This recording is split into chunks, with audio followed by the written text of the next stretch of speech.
Thank you very much for coming.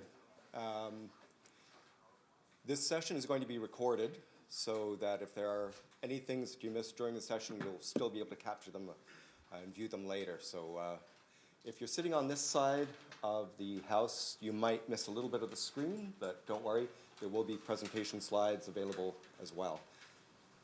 So again, thank you very much for coming out this morning.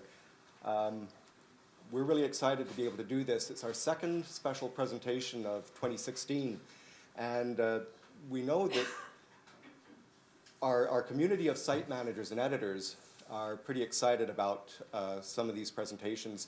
And when we opened up this registration for this particular presentation, within, I think, 24 hours, the room was already booked.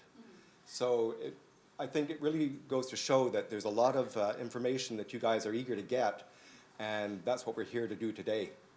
You may remember, if you attended our spring session, it was called Creating Attractive Websites, and it generated a lot of feedback from the community. And you gave us your ideas about things that you wanted to hear us talk about and things you wanted to see presented. And so today, what we're doing, if that works, there we go. We're presenting Power Tools. This is the name of our session for today, and we hope to show you many of the things that you were asking us to explain a little more to you. But we also have some new things to show you, and we're going to get right to it in a moment. One of the things that we're going to be doing today is involving you as an audience. There's going to be audience participation. And if you have laptops or mobile devices, you're going to be able to turn them on at a point and use our new polling system. Well, not ours, but McGill IT's polling system, used for courses and instructions. So, just wanted to give you a couple of updates. We did this at the spring presentation, and I wanted to just continue it, make it part of a tradition. You may remember that last year, 2014 to 2015, we were pleased to be able to report that we'd had a 30% drop in the number of bugs and incidents reported to us via the service desk. And this was pretty exciting because it means that the fewer bugs that we have to squash, the more new things we can build. But what's even more exciting is that this year, we've had another 48% drop in the number of bugs. So we're feeling really good about this because we're able to stabilize the system to make it more productive for you. It doesn't mean that there won't be problems or there will never be incidents, but it is quite a stable system at this point. And during the same period, the number of websites has grown by another 5%. What's really interesting is that over the past year, we've had 300 new people trained as site managers and site editors. And that really symbolizes a growing community of managers and editors. I don't know if you're aware of this, but right now we have close to 2,000 people actively working within the system at any given time. But since 2009, when we first moved to the Drupal-based WMS, ICS, the trainers, have trained over 4,000 people to work within the system. So that's pretty impressive. Wow. It'd be impressive, too, if the clicker worked. There we go. So we're going to do a preliminary round. No polling at this point, but we're going to do a very short quiz. Do you remember? Do you remember, anybody, show of hands, McGill's very first branded website? Wow. There were actually people here. Do you remember the year that it came out? Okay, no one. That was 1995. That's when McGill, well, this page actually is a screenshot from 1996. But that is how old McGill's website is. But there was no content management system behind this one. Oh, for bonus points, does anyone remember the McGill treasure hunt? Wow, Pauline. She's going home with the prize. The McGill treasure hunt on the web, just very briefly, it was our first interactive application. And it was a game, a trivia game. And there were 5 categories of winners, and we actually gave out entire computer systems as prizes. Yeah, it was How many pretty fun. computer systems? Ooh, I think 5. More money back then. Yeah. Yeah. Now, how many of you actually worked with the old web publishing system? Okay, quite a few. Do you remember what year that came out? No takers? 2000. Wow. She's really going for the prize. Yeah, the year 2000. So that's been 16 years with McGill in the forefront with a content management system and a centralized website, a centralized platform for managing what we now have close to 800 websites. And this is the WPS, as we called it.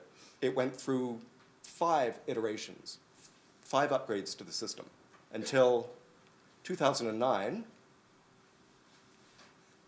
when we replaced our clickers, and moved to the WMS, which is based on the internationally supported Drupal platform.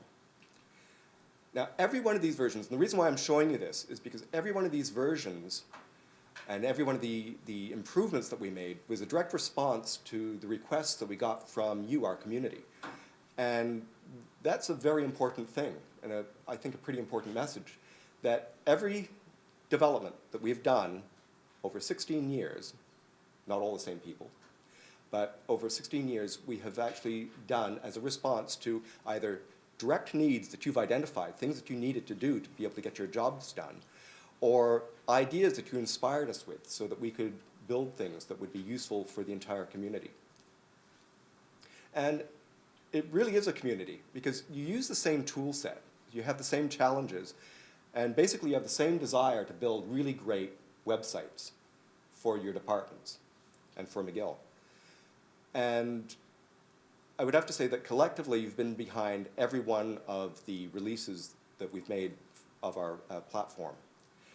You know, without your work, without your contributions and the content that you add to the site, none of the work we do would even be visible.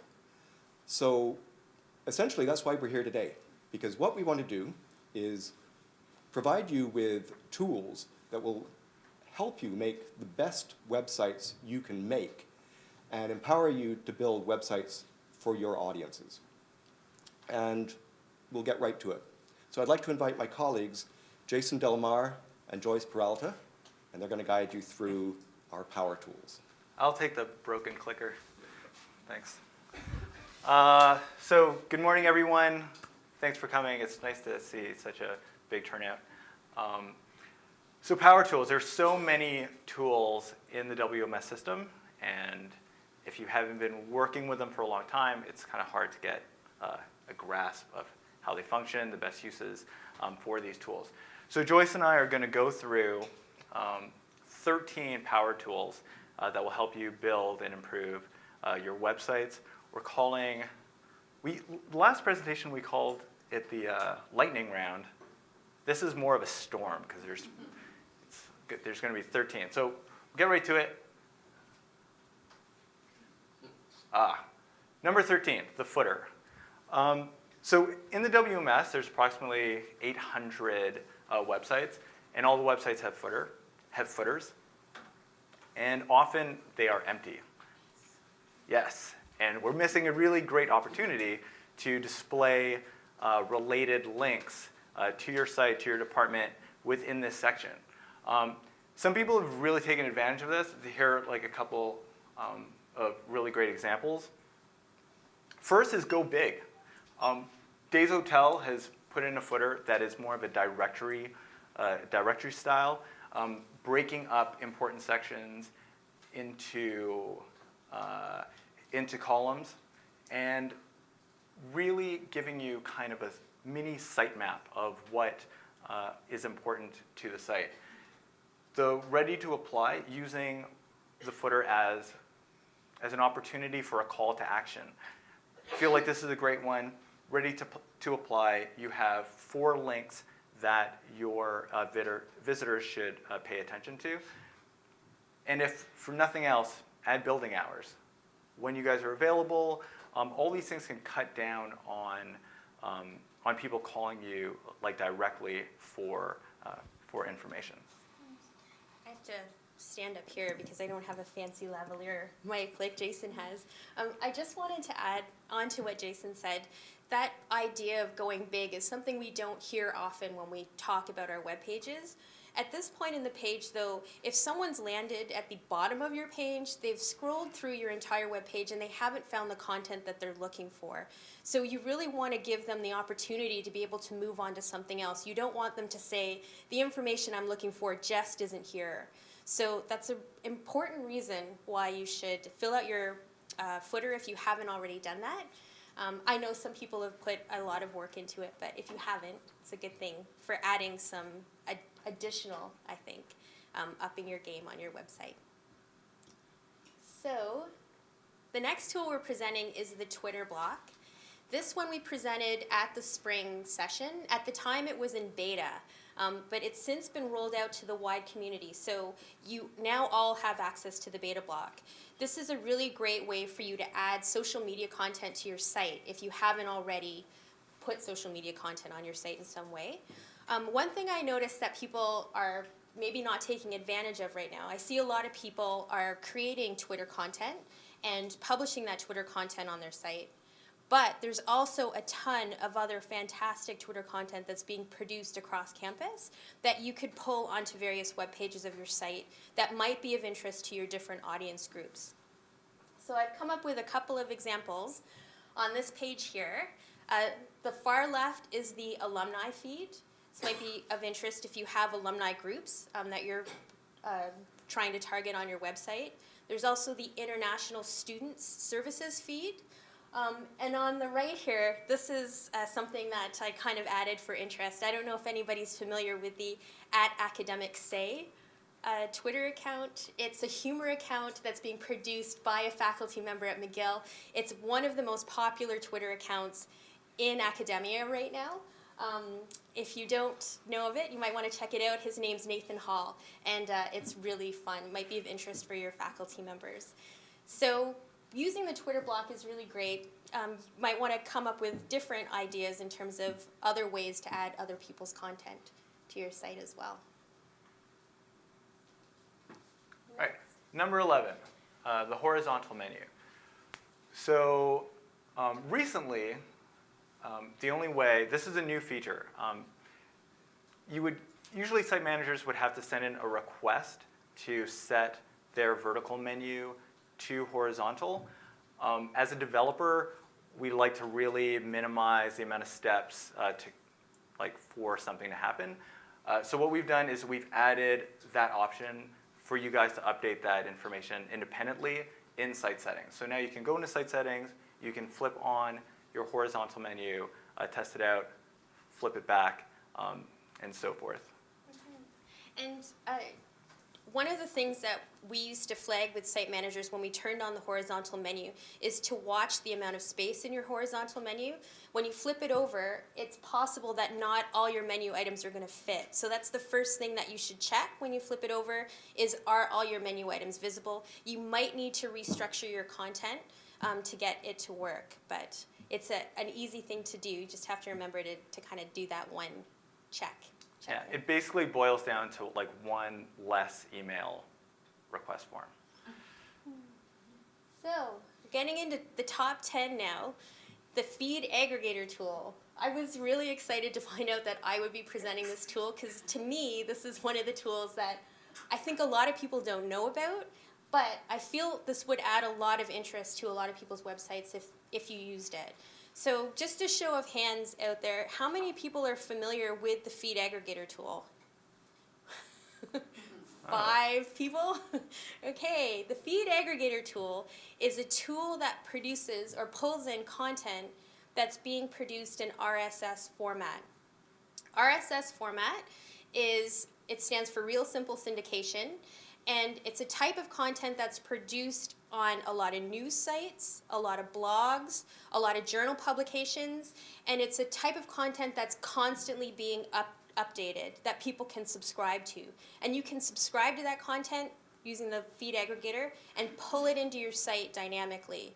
So this is one example of how the feed aggregator tool is used on people's sites right now. Yeah, Maybe Jason can explain yeah, it. this is our example because we have the WMS site on the WMS, and we also have a beta blog site on WordPress. So this gives us an opportunity to pull in the WordPress content into our WMS site so we can kind of cross-pollinate audiences, and yeah, it's I beneficial. think this is the most common Yeah. use that we see the feed aggregator tool used for. It's people have WordPress blogs in their department and they want to pull that content into their WMS site, and so it gets pulled in using the feed aggregator tool.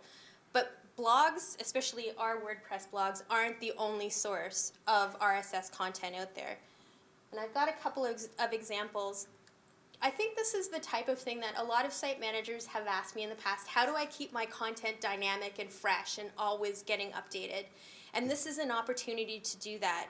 So on this page, we've got two examples. One is Indigenous news. The other one is health news. But there's education content out there. There's technology and science content out there. There's faculty, researchers, leading people in different fields, and you can pull their content into your site automatically. These are two examples. One is Indigenous news. I'm pulling it from the CBC website. The other one, the health news, is coming from the BBC website. I've set these up to pull in from just one site, but if you want, you can create a feed that's pulling from multiple areas. So if you want an education feed for people that blog about education, you can pull in content from 10 different blogs and journals if you want to, and give that information to your site visitors. And just like the Twitter blog, a lot of these websites are publishing content on a daily basis or sometimes multiple times a day. So it could be a way of adding some interest to your web pages. Yes? You probably know, but I have an issue where my feeds are not updating automatically. Is that resolved? Yes. What site are you? I'm on the Friends of the Library site. We're using this, and we've been using it for a long time, and the feeds don't update automatically. So you have to do it manually? I have an open ticket for like Okay. something, and I have a note, and I do it manually every week because it doesn't pull any new content. Okay, maybe we'll talk to you after the presentation if you could come see us. But I think that is a known issue that we've identified. And It just gets static, and it doesn't bring any new news in, so it's not really useful. it's happening on some sites. So we'll talk to you after the presentation. Okay. Thanks. Okay. Moving on to the next. Number 9, profiles. There are so many people that are associated with the university, and people really push the agenda forward. And all the people that are associated to the university are in a centralized database called Banner, where you have their names, their titles, like all their information. Often it's the case where site managers want to display people that are related to their department or faculty onto their site. And sometimes it's been seen that individuals are doing that like from scratch. They're creating a profile, they're adding someone's photo, they're adding their titles, their descriptions. But what happens if their title changes or some of that relevant information changes? It's hard to keep track of what has changed, like how would you be notified about that, and then to make those updates onto your site. So profiles is a new tool that allows you to tap into the centralized database. So what this does is it allows you to import people that are related to your site or that you're interested in to be displayed on a full list view. And then here is the individual's display where all their information will be present. And whenever that content gets updated in Banner, it will automatically get updated on your site. This is a fairly new tool. It's been around for 2 years. It's replaced people pages. So there's a lot of improvements that are coming. But most important is that if you're considering adding people to your sites to use this tool just so that your content can be in sync. And I think also Profiles has the interesting filter content on the right, which allows you to group and allows people to search your staff members or your faculty members by whichever type of filters you'd like to set up. So that's a really powerful thing. I think that isn't available if you create the content manually yourself. Yeah, there's so many features with profiles. If you're interested, definitely check out the knowledge base, and it will give you like a really good overview. Mm-hmm. Yes? Is the photograph, the image, also available from Banner? Can that be pulled from Banner? Yes, the photo profile? The photo? No. No. Oh, Sorry. I thought it was. Sorry, Yeah. my bad. So that blog post that Jason mentioned, it's actually live now. If you go to our beta blog, you can see it. It has a full list of all the resources that are related to this presentation and all of the knowledge base articles that are related to the tools that we're introducing. So if there are questions about how to implement a tool specifically, just go to the beta blog. It's blogs.mcgill.ca/beta, and that link will be up on the screen later. So channels is the next item. Channels is not something new, but I was in a training session about a week ago, and I actually was talking to a site manager who wasn't aware that channels existed. So I'll just explain, just in case there's anybody here. And with 300 new site managers, I guess that's a possibility. Channels is an opportunity for you to create news and events items for you to share across campus. So there's two sides to it. One is creating these items and sharing them across campus. And the other option is for you to then present that content in a block on your site. And you can pull in both your own content, your own news and events, and easily pull in content that's being produced by other departments on campus. So it's really like a distributed, syndicated news channel that you can create. I'm going to go through three kind of, if you use channels already, three kind of more advanced techniques that we've seen people use. What I see most often is people have an events item and an events block and a channels block on their site, which is great. But you can actually get into subcategorizing your blocks so that you can kind of tailor them to your different audience groups. So this is one example of that. It's on the newsroom website. They've split their news content into three different categories. One is basic news, then they've got experts, which is information and news items related to researchers, and they've got in the news, which is mentions of McGill that are happening on other publications across the country.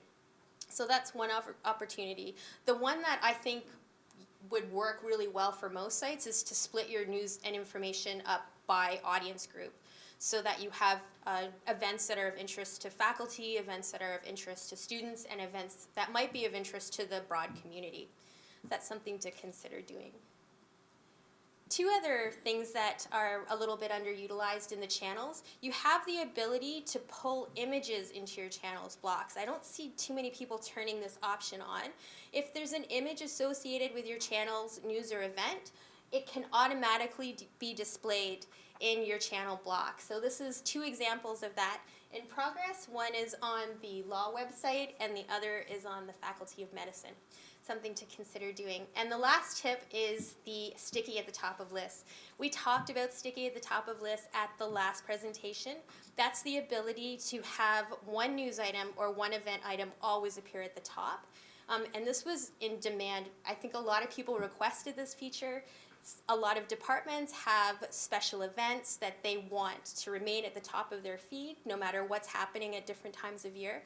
You would use sticky at the top of list to keep it at the top of your channel block. Just a quick poll. How many people are using channels? Oh, half the room? Okay. Okay, number 7, tagging content. Tagging content, sometimes referred to as categories, tags, taxonomy, or metadata. Tagging is a very powerful concept within the WMS. The WMS has tags available on every page, which is down here at the bottom. It gives you a couple of examples. And tags really help your visitors filter the information that's on your site. It gives them a way of finding that information that is important to them. And it also powers some of the most interesting tools within the WMS. Like search, it plays a part in relevance within the search page. It also contributes to these two new tools. One that was worked on a lot with the music department. Events are really important to them. So this gives you a way of seeing events in a more organized fashion, and then also being able to filter the events that are interest to you, like concerts, conferences, free events. It's great that you guys have so many free events, 217. And so this powers that interface. There's also the related content. This is more bleeding edge. This is currently in development. It hasn't really been released to anyone. We're still working on it. But the idea is interesting, is that if you're reading an article or a channel's news item, then there would be content that would be related, and we would display that at the bottom, so to continue your visitors to read, to stay on your site, and to kind of be push information that would be of interest to them. How many folks have organized their tags? This is a new feature. Like, have gone to the, oh, great. Okay, yes. So, new feature. If you go to structure, there is a link to taxonomy, and this is the taxonomy manager, and this allows you to manage your tags. So to correct any spelling mistakes, to keep the case consistent, and if there's any duplicates, then this is a way that you can remove those items. It really helps to just keep your taxonomy clean. We have a couple of tips. One is to plan out your terms. So before creating your tags, maybe map it out. Like, get a piece of paper, talk with the team, figure out what terms are appropriate for your site, and have those on paper where everyone can refer to. A consistent text case, we strongly suggest that you keep it at a lower text case, and no more than 30 items. If you create many, many tags, then it's not very concise. You want to not have too many divisions. It's sort of like general groupings to really add power to those filtering options. And this one goes hand in hand to not add more than 3 tags per post. If you're adding many, many tags to post, then no matter what the visitor is filtering, that result is constantly coming up, which might be pushing important content down that they might be interested in, to really just have something that's concise. And I expect back in the day you might remember it was kind of common practice for us to try and cram a lot of tags into our content. That's not the case anymore. You really want to keep it focused, and Google actually penalizes you for putting too much content in there. The algorithms want to see that you have a very focused web page that has focused content on it. So keeping your tags to a minimal is pretty good for your SEO practices as well. So that's one thing that you might want to keep in mind. I guess, do we have time to take questions during this? We do have a question period coming up. Yeah. Do you want, who raised their Thank hand? you. Sorry. Yeah, that would be How about great. we wait till after the presentation? We're looking forward to entertaining your questions, but we are getting closer to the end of this. So these are really short ones coming up. Scheduling is another tool that we felt was really underutilized. Just curious to see how many people know that scheduling exists in posts. Oh, good. So if our developers know, I see, and a few people. So scheduling is the opportunity, if you don't know what it is, for you to publish content at a specific time. And this applies to your channels and news items, your basic pages, and other content types in the WMS. So it's a way to improve your workflow when you have content that you're creating. If you know it's going to need to be published at a certain time, you can schedule it to publish on that date. There's a publish on field, and then you just save the item with the publish on date. So something to consider using. There are so many links on McGill.ca. Sort of wish I had a number for this. But yeah, links are, it's integral to the internet, to websites. And often we have many site managers working on one site. Someone creates a page, someone links to the page, then some other person deletes that page. What happens to that link? And it would be hard to coordinate when someone's going to delete a page and to make sure that everything gets updated. And you often get a page like this. And when I come to a page with a 404 or a web page is not found, I often question if this site is up to date. And will I find the information that I'm looking for? And if I come to this page twice within one session, I'm either going to look for the contact number and make that phone call, or I'm going to just look at another resource. And this is, for site managers to try to find those links themselves would be terribly difficult. So there is a tool, and that's called the link checker. And basically, it gives you all the links that have a 404, which is a page not found. And then it gives you a very convenient edit link, so you can go directly to that node and then make those changes. This is key to a healthy website. Your visitors will thank you for this. Again, I wish I had a number, because Well, later on in the presentation, we're going to give you an idea of just how many broken links there are out there. So this is a little bit of an issue on McGill.ca sites, but I do know that there are some site managers out here who've put a lot of time into fixing your broken links on your site. So kudos to you if you've done that in the past. But if you haven't done it in a while, it's something that you should really maybe think about taking a look at. oh, I have to ask, just another poll. How many people knew about the link checker? Oh, yeah. Okay, great. Good. So the next item is a short item. It's cloning. This is something that we don't always think about in terms of when we can use this to improve our workflow. I know I use it most often when I'm creating new web pages or new websites, or I'm creating repetitive content. But you can really clone content anytime. I think one of the best case use scenarios for cloning is when you're recreating forms. And that's something that I know a lot of us do. We have some very complicated forms out there. And every now and then there's a reason for us to renew them for some purpose. Either we need to create a new data set, or we're changing some of the select options. So cloning is the opportunity for you to clone existing forms and create a new version of a form rather than starting from scratch. It's really easy to do.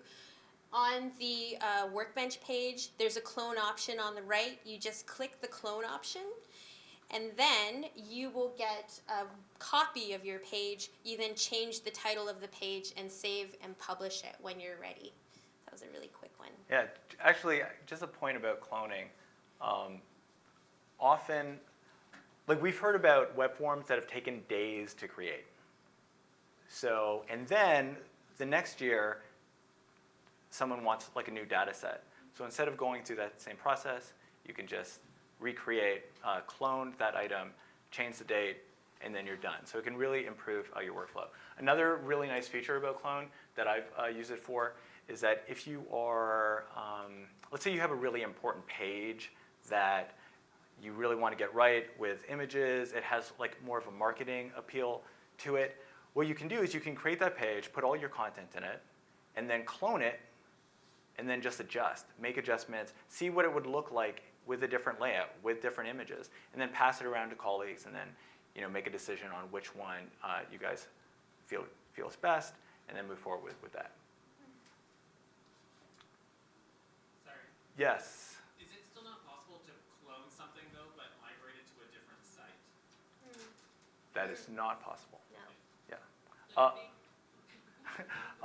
So no, But it's here, like, Sorry? is that something that's possible in the future? Because I'm sure a lot of us also manage different sites, and there's a lot of similarities. Especially you brought up forms is a good one. Yeah. Sometimes there's just 10 basic questions you want to ask. And you have to I think that's a growing, I think that's a growing need. We're definitely finding that there's a lot of site managers out there that are managing multiple sites, and cloning just content, displaying the same footers on sites, keeping that up to date. There's a lot of interesting things to look at.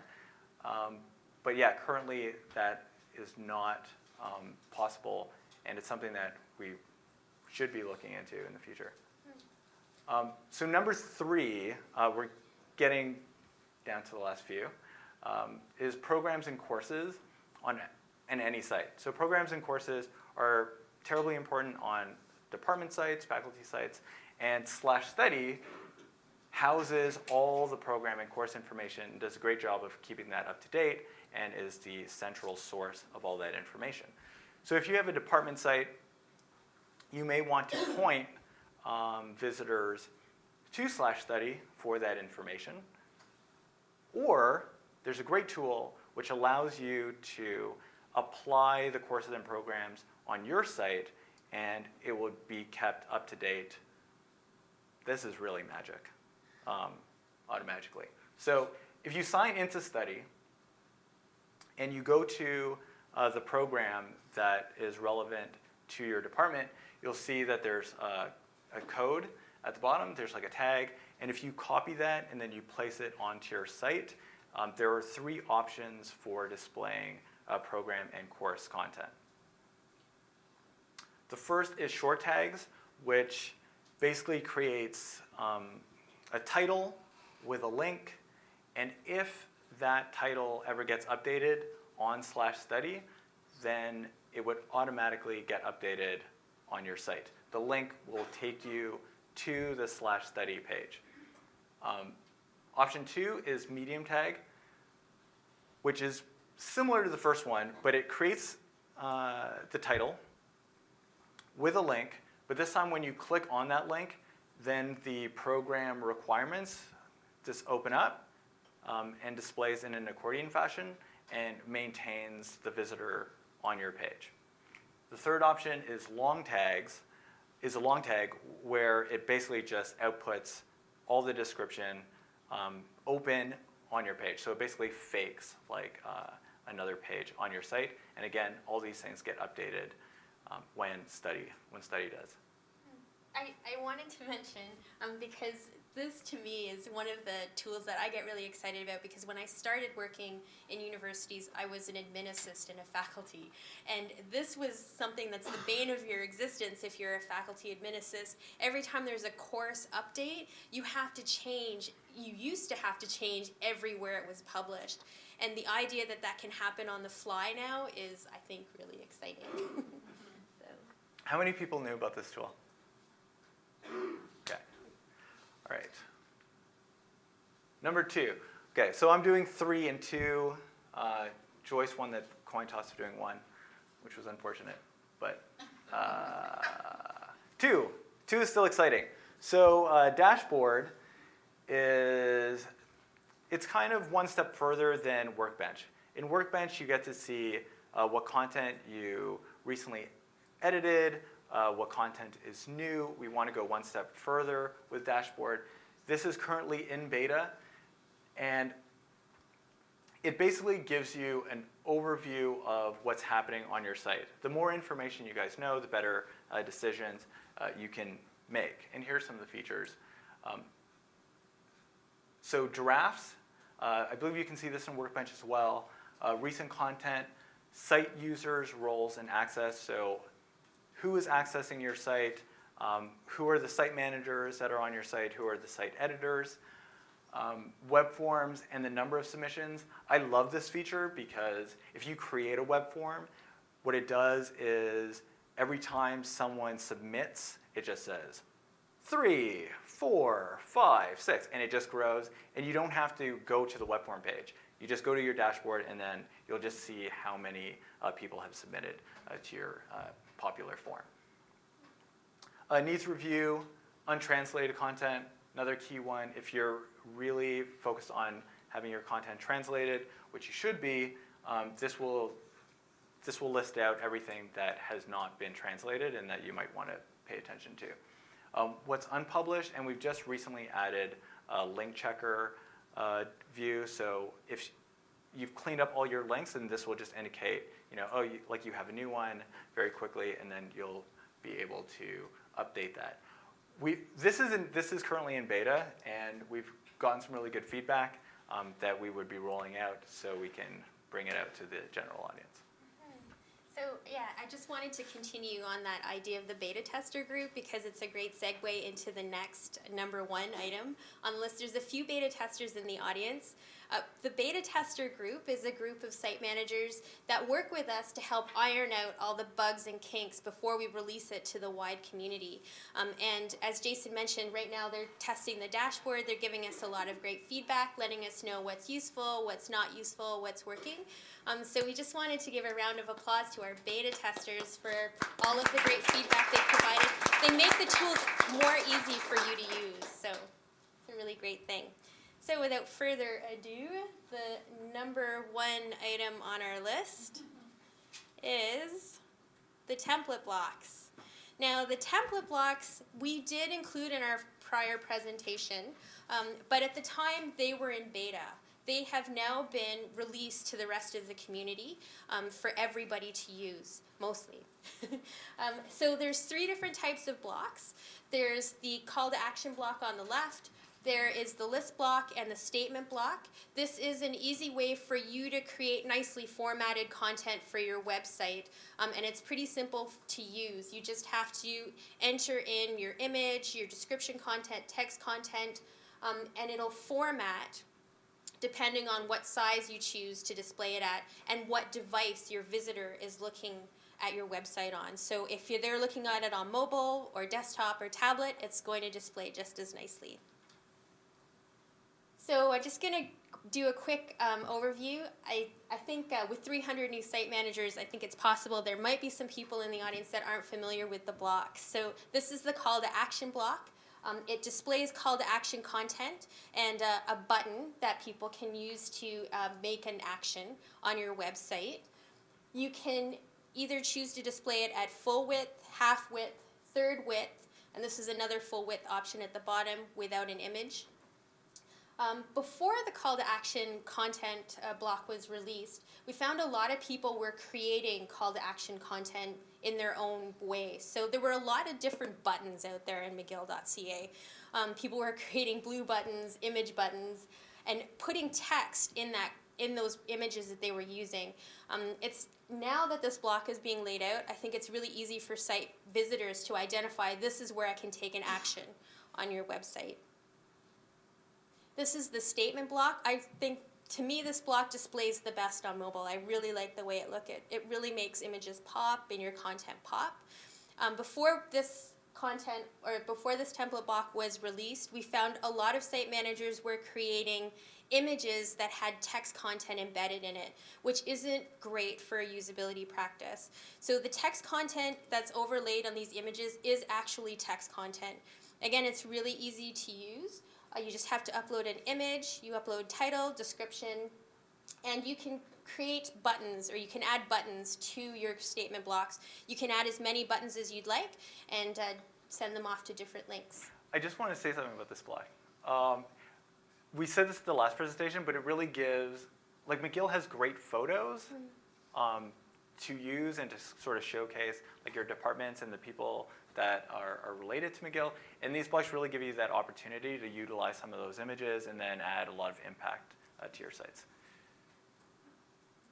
So the last block is the list block. This is maybe not the most exciting block. It's the one that I think is great though, because as a site manager, I often had difficulty getting list content to lay out nicely. There was a lot of fidgeting that I had to do to get everything to line up well. with the new blocks, it's really easy. You just upload your image, your text, your description, title, and then you can add as many links as you want. And again, the button automatically formats depending on whether you choose to display it at full, half width, or third width, and it looks nice across all devices too.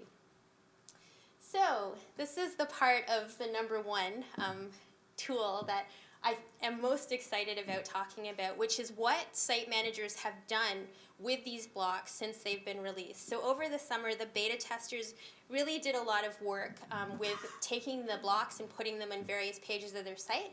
And since then, other site managers have also been getting on the, getting into the using these blocks. So this is the Faculty of Engineering site. This is a before shot.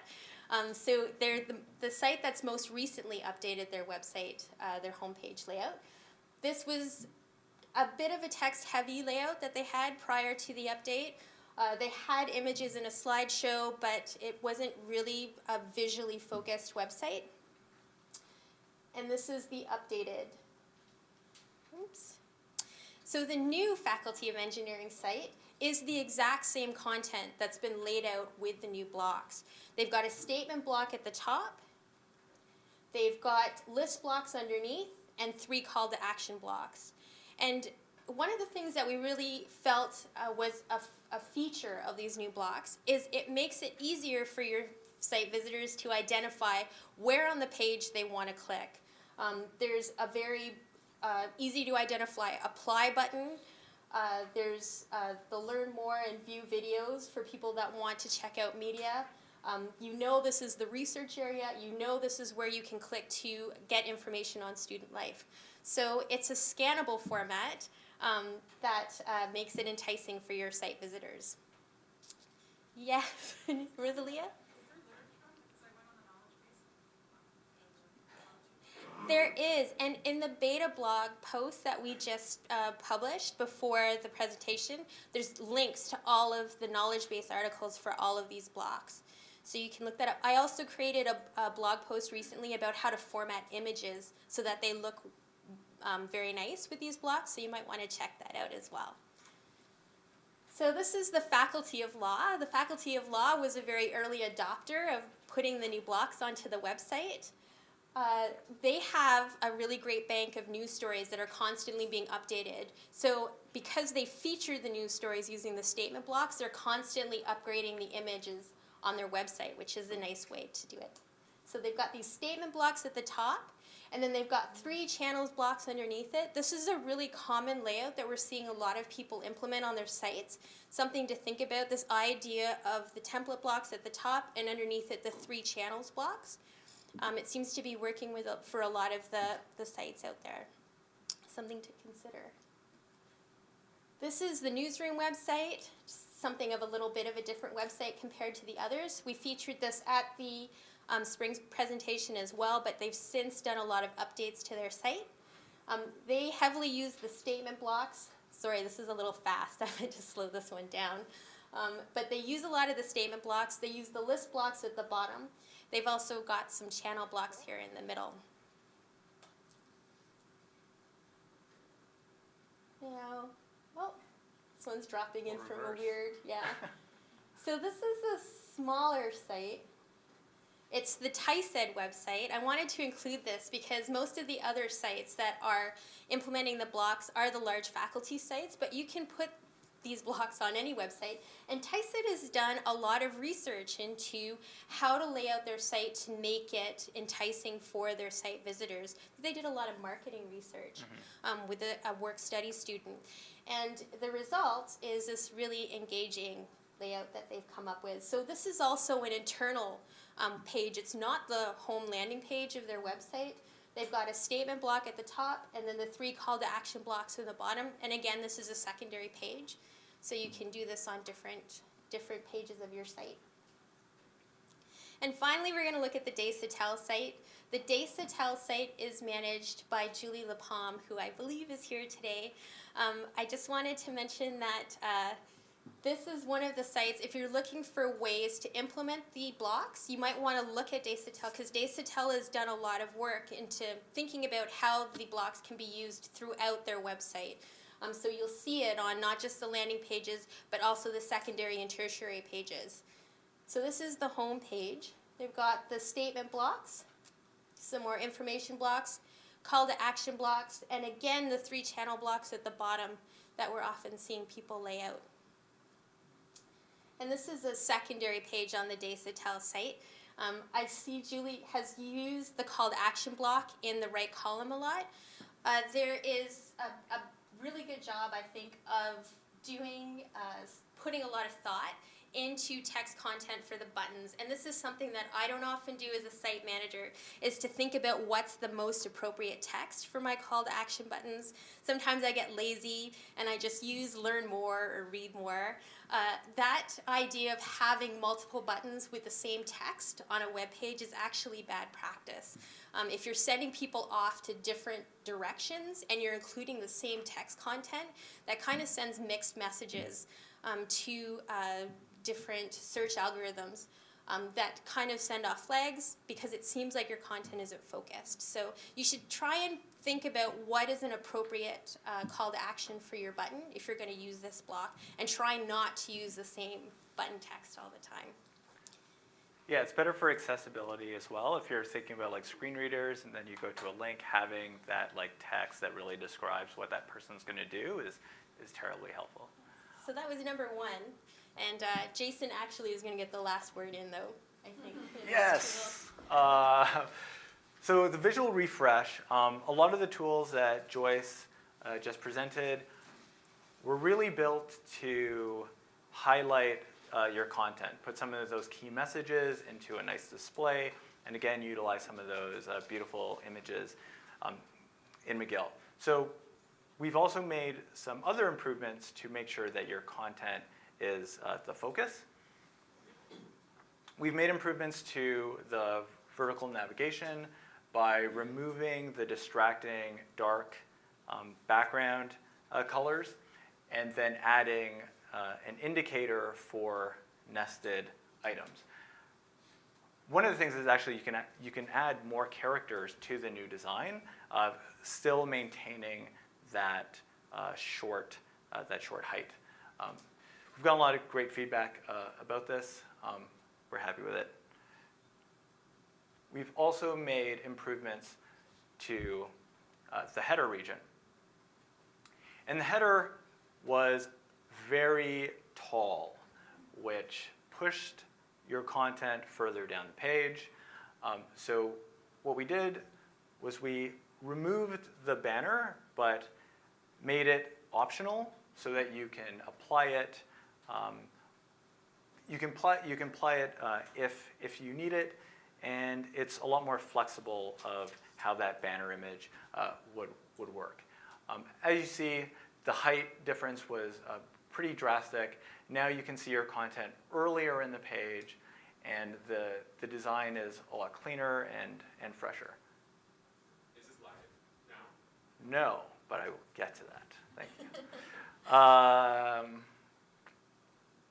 So as well as having a shorter header, we've also gone a little bit wider. So on larger desktops, you get this sense of being expansive, and then we have the opportunity to really be responsive on large desktops instead of being kind of locked in to this 940 grid. Is it going to be wider tonight? No, no.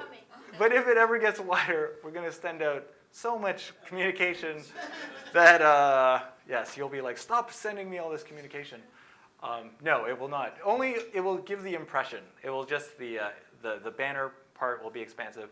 The horizontal navigation will be expansive. But your content will remain in that same ratio. So I should mention, I did, in the blog post that I mentioned for imaging, creating images for your site, we did make the recommendation that you should create wider images in preparation for that coming. So just to think about, something to keep in mind anyways. My concern is just Future. with our custom layouts, right? Oh, Not- okay. Yeah, lot of early communication. No, that's fine. Scary. Yeah. Right. So bigger, more beautiful on desktop, and also looks great on smaller devices. So we have the Samsung, which this one does not explode, and we have the, Carl will like this, the ever reliable iPad, if you're an Apple fan. So yeah, it works on a lot of different devices, and it's more responsive. So now we have the pop quiz. Yes, so if you have a device, we're going to use the new polling technology that was introduced this year. So you want to go to www.mcgill.ca/polling. And this technology replaced the clickers that used to be in the campus. I don't know if everybody's gotten the chance to give this a try, but it's being used in the classrooms right now. So once you go to mcgill.ca/polling, you're going to see a click to join the polling session.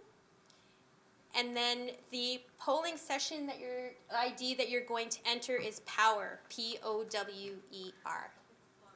Yes, it's closed. Yeah. Sorry, I should have mentioned. It's going to be closed because I haven't opened the polling yet. I'll do that right now.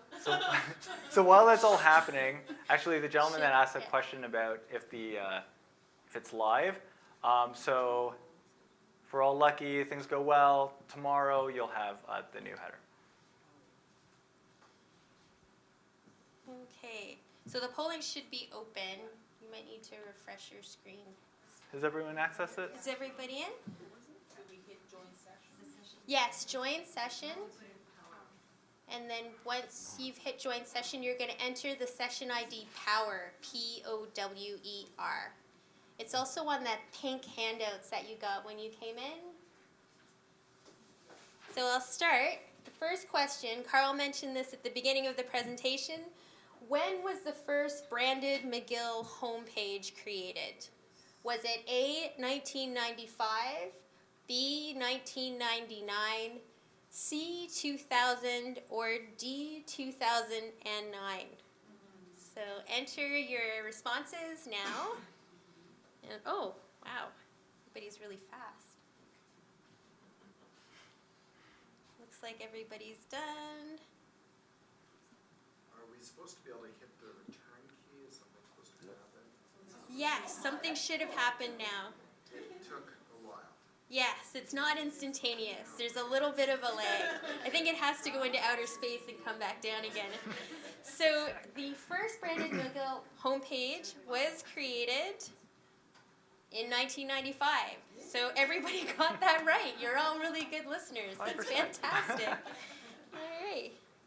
So next question's a little bit harder. How many broken links are there on McGill.ca? That's the entire McGill.ca. Is it, yes, is it A, none, all our sites are totally up to date? Is it B, under 1,000, C, 1,000 to 10,000, D, 10,000 to 25,000, or E, gazillions? So enter your responses. I see a few people, oh yeah, everybody's getting in there. A few stragglers. Okay, I'm going to close the polling now.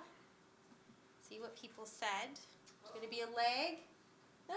Okay, so 27% said 1,000 to 10,000, 42% said 10,000 to 25,000, and 27% said gazillions. 27% are jokers. The correct answer, I think, oh, sorry. Oh, Here we go. Is D, 10,000 to 25,000. it's a lot. Google is actually telling us there's over 21,000 broken links out there on McGill.ca.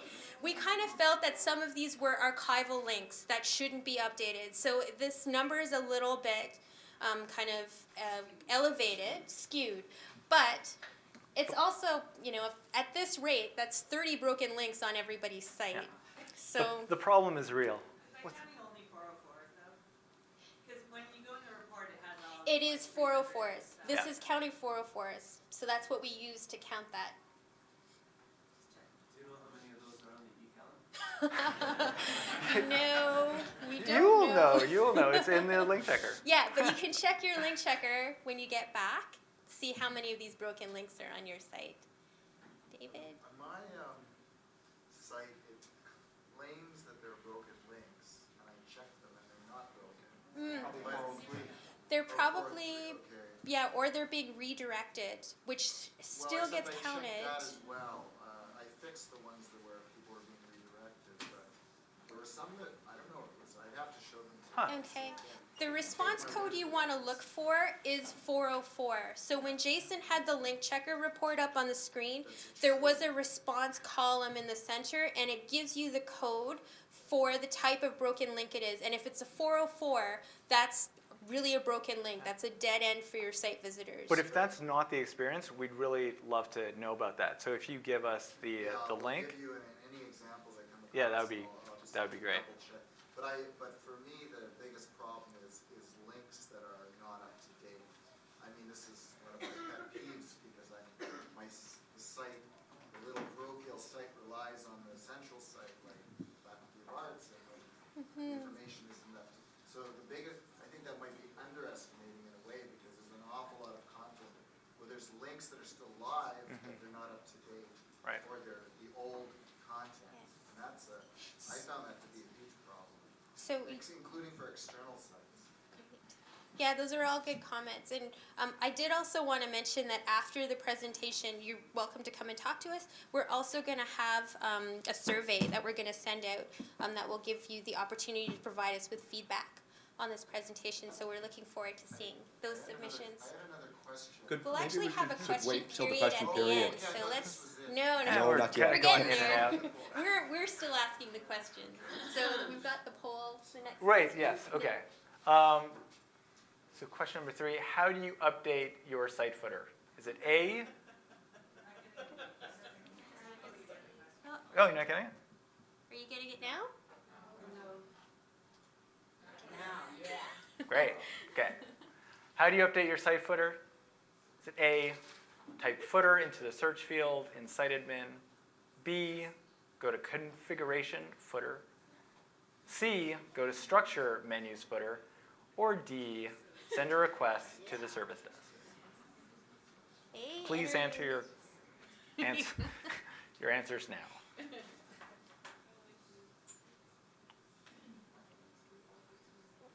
Okay, I'm going to close it down.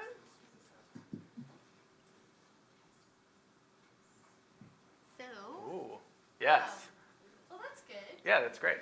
Yeah. Yes, so that's correct. C, go to structure, menus, footer.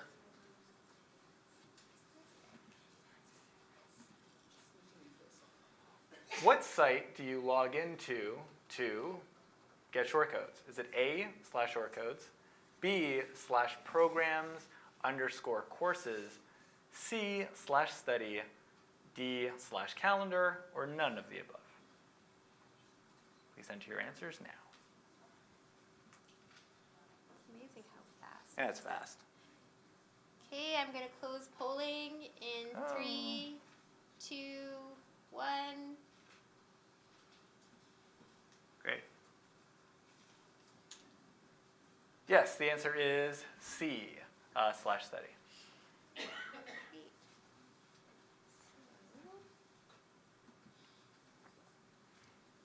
So, what does WSG stand for? Is it A, with special guest? B, the Westminster Speleological Group? C, Wilson Sporting Goods? D, the Web Service Group? Or E, all of the above? No Googling. Nope, no Googling. Great, I'm going to close polling in 3, 2, 1.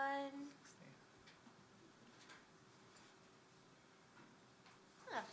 Well, Well, that's a good answer. 77% say it's the Web Service Group, and 20% say all of the above. Both are good answers. It's correct, yeah. But in the McGill context, I think D is the winner. But according to Google, all of them are correct. According to your polling, E is the correct answer. Oh, well.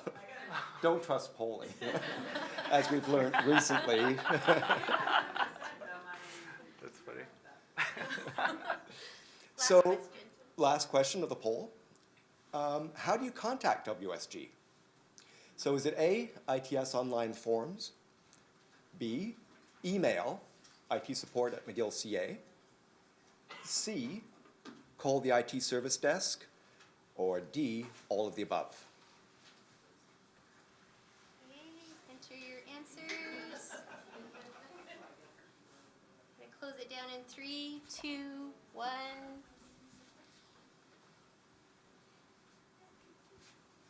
Oh, There we go. So most of you have answered D, all of the above. And the correct answer is? Absolutely. So any one of these methods is a great way to get hold of us. You go through the service desk, but you get our attention and we're able to take care of your service requests or incident reports, etc. So thank you very much for participating in this. If you've had any issues with the software, it's not us. it's not our team that develops that software.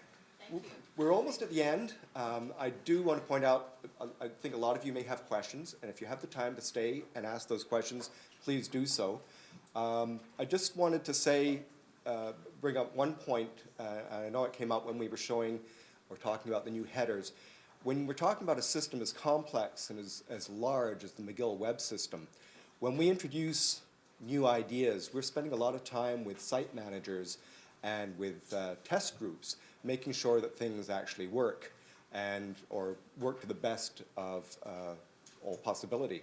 But we're working with a number of people as beta testers.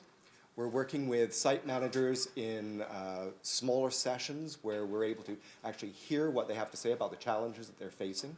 And we're working with a lot of students, faculty, and administrators, including site managers, on usability tests. And all of this really adds up to a much better product. We've even just started bringing our developers into some of these sessions so that they can hear what your experiences are like. And we feel that this is going to have an extraordinary benefit for the entire platform because we're going to be able to address things that are actually, on a day-to-day basis, causing friction or frustration, or even the good things, things that are working, so that we have a better understanding of what you like and how you like to do things. But when it comes to rolling out new things like the header, we're being pretty cautious. We're going through iterative processes. Rather than springing a brand new design on people all at once, we're finding it more beneficial to steadily increase and adapt the website to the new tools and learn from those rollouts. And again, I want to thank all of you for your participation because it's really truly a community collaboration. 800 websites, or close to, 1,200 site managers and editors, and all the feedback that we're getting is really great. And I think that we're collectively, you and we, are helping to improve the system. And the whole point here is to give you the tools to make really great websites. But ultimately, what we're hoping to do is to create the best university web platform possible. And you're really key to that. Speaking of our developers, we actually have some in the audience today. Yay! They're over here in the corner. I would ask them to stand up, but that might be embarrassing. I'd also like to recognize web support. We have our web support team here in the audience as well. Joyce is one of them, Layard and Leanne. These are the people you contact regularly, so this is an opportunity to put a face to the email or the voice on the end of the phone line. And that brings us to the end. We're now ready to take your questions. One thing I want to advise you about is that if you're going to ask a question, please press the button on your mic, only for the duration of your question. Okay, because apparently we can't have more than 3 mics open at the same time in this room. Hey. So, Rebecca.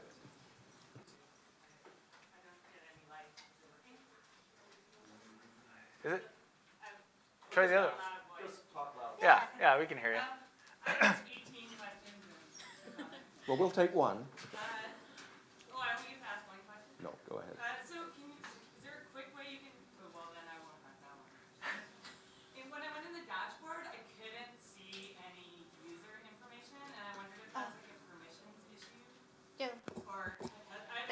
was a bug that has been Oh, a addressed. couple weeks? Have you looked at it recently? Because we did, another site or another beta tester identified that and we fixed it. Yeah. So, yeah. Also the scheduling, in my experience, I also haven't used this in a long time, but it used to like not work. Does it work now? Yeah. It should, Yeah. yeah. Yeah. If We it isn't haven't working, received report any, it to us. Okay. Can you quickly tell us how to put images into a news block? Is it one of the options when you're configuring the block? It's in the WYSIWYG editor. Oh, there's an image field. For which block? Like you For said the you can news display block? the image associated with the news item. For channels? You have the channels block. Yeah. It's a, One of the options. it's a checkbox. Yeah, it's a checkbox. Gabrielle. And Rebecca, I'm going to interrupt you and ask some other people. We can come back to you after. Sorry. So I saw Gabrielle in the back. You mentioned that tagging affects the search results. So does it affect Google search results as well as the internal Solr search results? Yeah. There's two sides, yeah. Yeah, so tagging sometimes used as metadata. So if you're adding a lot of tags and Google's seeing that, Google probably is going to think that you're gaming the system, and then it will actually downgrade you if you're having too many tags. That's why we suggested having like more concise tags related to your content. I think also I just want to comment about the scheduling. I don't know if other people have experienced this, but when you clone news items and you schedule them to be published at a time, if they're cloned on another date, it still keeps the original date. I don't think it gets the new publishing schedule date that you want it to apply. Okay, so Okay. the date is the date that it's created and not the date that you want it to be published, is that right? Okay, that's something that we should probably address. So if you want to, somebody wants to open a ticket, or we'll create a ticket. Yeah. Thanks for that. Another question here. Sure. I just wanted to know, for people who aren't beta testers, is there a place for us to make suggestions or feature requests for things that we think would be good additions to the site? Yes, actually, you can do that through the service desk. Just by creating a ticket? Just by creating a ticket. And if it looks like it's something that we would like to address, we may be contacting you about it. We get a lot of enhancement requests, great ideas and things that can't be tackled immediately. But if they're good ideas and they're of value to the community, then we don't lose track of them. We'll get back to you about that. And often, if it's a really good idea, we'll receive multiple requests for it. So if there's multiple people that have submitted that request, and if you add your voice to that pool, it'll up the relevance of that request with us. So it's good for you to submit that feedback. Yeah, and if it enriches like the community in all, like that's a really good feature to. Those features really get taken into consideration. Andrea? I think you had a question when I was talking about scheduling, right? Yeah, sorry. It's mostly about tagging. Actually, it's more general. I was wondering if the WMS would be able to do bulk tasks. So let's say to add tags to several pages, or sort of unpublish or republish several pages at once. Because at this time, it's really one at a time. For a lot of the tasks that we do in the WMS, whether it be adding files or etc. Yeah, this would be another case where sending in like a business needs statement or like a requirement of why that is important, so we can investigate that. I mean, that's something that people have brought up before as well. So yeah, that's definitely something that we would look into. I mean, it's currently not available in the system. No, but the tagging tool that Jason, the tag organizer, that does allow you to update tags across multiple pages. If you're wanting to update the way a tag is organized or the tax case on it. Yeah, so with the taxonomy manager, it would allow you to make like a spelling correction on a tag, and then that correction would apply to all the items that have that tag.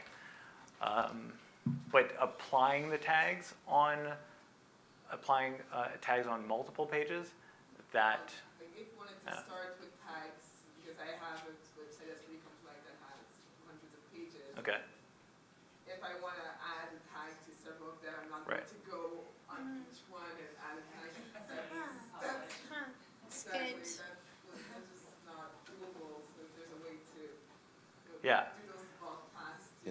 the taxonomy manager that's in place now, like that's a new tool, so it's one step closer to having site managers manage their tags like appropriately. So that's good feedback. Thanks. Good feedback. So Andrea first, and then a couple more.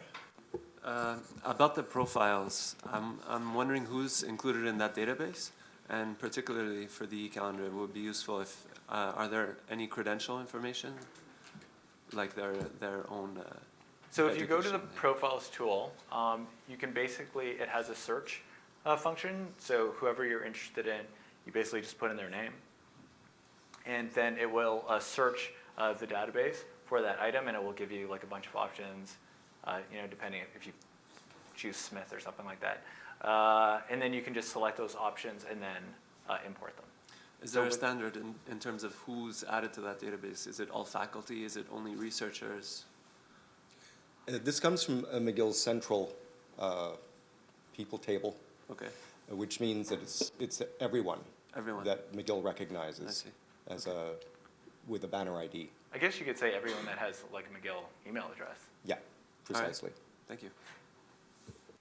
In the back, yes? Yeah, the new header is going live tonight at 6 p.m. I just wondering, will we have the option to have like some pages have no banners, other pages have banner A, other pages have banner B? Yep.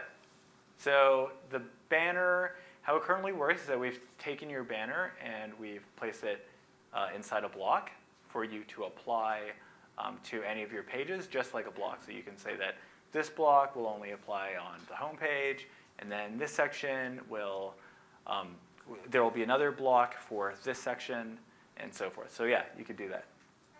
Great. One more here in the middle. Sorry, one last question, I guess. Can you tell me if the statement blocks are now available to non-beta testers, users, I guess? They're not quite. Not No. quite, I see. We are still working on some of the details for the rollout, Okay, and there will be more information about that. We hope to make them available to the community in short order, but I expect that it won't be before the new year. But do look for that. There will be a lot of communication about it. all right. And one more question. Where can I get these beautiful images that you keep showing us Oh. from different websites? Well, that's a really great question. Question always comes up. I can feel Please, that. go Like, ahead. I think a lot of the faculties that we've worked with on updating their sites have hired photographers Yeah, to go to that's- their events. There is an image bank that you can contact the communication services team to Okay. get information about it, but I think the general consensus is that a lot of those images are out of date. Okay. Um, The newsroom ones, right? That are there? Yeah, I've seen those. So I'm sure you're familiar with Owen Egan, and there's a bunch of photographers out there that a Yes. lot of departments hire, Yes. and that would be a good way to go. All right, thank you. Sarah? Yeah, when I go into the taxonomy management, Yes. I've got about 35 pages of tags Wow. that show up, which I think are a function of having imported event and news feeds from other sites. Is there a way for me to clean those up in a bulk action, or would I have to go in individually to each Interesting. site and get rid of it? Currently, the taxonomy manager, you have to go in individually. Yeah, but I mean, we are hearing the need for better management of the taxonomy. So thanks for bringing it up. Is there a way to block tags coming in from other sites? Or if you're pulling in events from other sites, I guess there's no way to get those off of your taxonomy manager page. No, not now. But yeah, I need to record those details. That's a really good point. Yeah, okay. So the two more questions. Rebecca had her hand up first. So I noticed on the new header, the site slogan is gone, and we actually use that to brand a bunch of our sites. Slight slogan is still there. It's still available. It's just invisible on all the examples There was an example with a slogan, but yeah, some don't. So you're, The newsroom site had a slogan. Yeah. Yeah. You can have it above or below. Yeah. You want to look at it again? uh, Sorry, I haven't seen any examples that have a slogan, and so I thought Well, we're gonna lose it on the yeah. site. oh, okay. No, you There can it still is. apply it to above or below. Okay. And Andrea, that was the last Yeah, question. Andrea, go ahead. On that point about the tags, it would be useful if we can merge tags, like Right. items under a certain tag and items under different tags being like the same thing but different spelling. If we could merge them, that would be as a bulk on that same point. That would be useful. Okay. Good Great. feedback. So I don't know if there are any other questions, but I know some people might be eager to get to lunch. I do, again, want to thank you for coming out today. I hope you found this useful. We really hope that when you go back to your desks over the next days, weeks, months, you're going to be able to take some of these ideas and actually apply them to your websites, because that would be brilliant. I think it'll be great for your readers, the visitors to your sites, and it'll be a great way to enhance the content that you already have there. So Thanks for sticking around. thank you. Thanks.